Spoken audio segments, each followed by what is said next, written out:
Pernahkah kamu membayangkan tinggal di desa terpencil yang dikelilingi hutan lebat?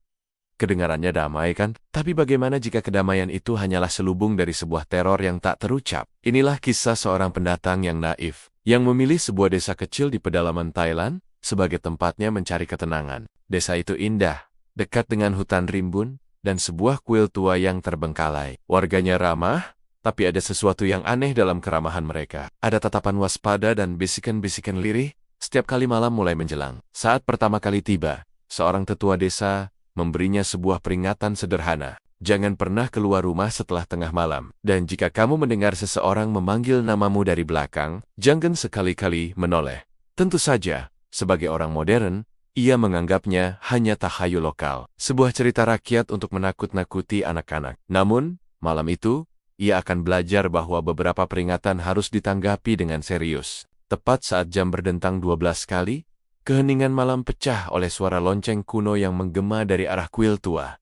Padahal, tak ada sedikit pun angin yang berhembus. Ia mencoba mengabaikannya, berpikir mungkin hanya imajinasinya saja. Tapi kemudian, dari jendela kamarnya, ia melihat sesuatu yang membuat darahnya membeku. Di ujung jalan setapak yang remang-remang, berdiri sesosok bayangan perempuan berambut panjang, hanya dia mematung menatap ke arah rumahnya.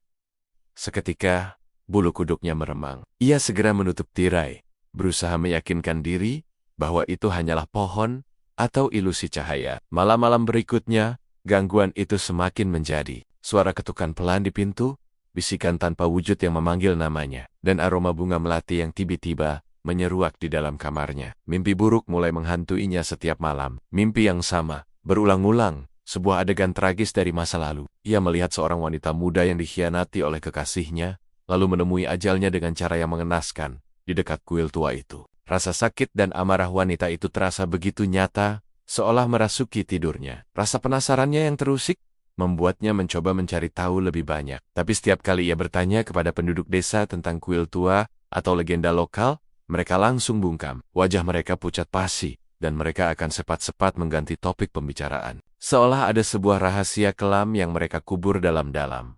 Sebuah perjanjian tak tertulis untuk tidak pernah membicarakannya. Penolakan mereka justru semakin meyakinkannya bahwa ada sesuatu yang sangat salah di desa ini. Teror itu tidak lagi hanya sebatas gangguan kecil. Suatu malam, saat ia memberanikan diri mengintip keluar, bayangan perempuan itu tidak lagi berada di ujung jalan. Ia berdiri tepat di depan gerbang rumahnya.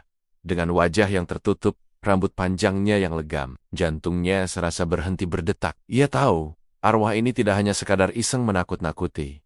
Ada tujuan di balik kehadirannya. Arwah itu tidak hanya menghantui, ia menginginkan sesuatu. Melalui partengen, mimpi, dan petunjuk samar yang ia kumpulkan, ia akhirnya mengerti. Arwah penasaran ini adalah korban dari sebuah pengkhianatan cinta, dan ia tidak bisa pergi dengan tenang. Setiap beberapa dekade, ia akan kembali untuk mencari pengganti. Seseorang untuk merasakan penderitaan yang sama, seseorang untuk mengambil alih tempatnya.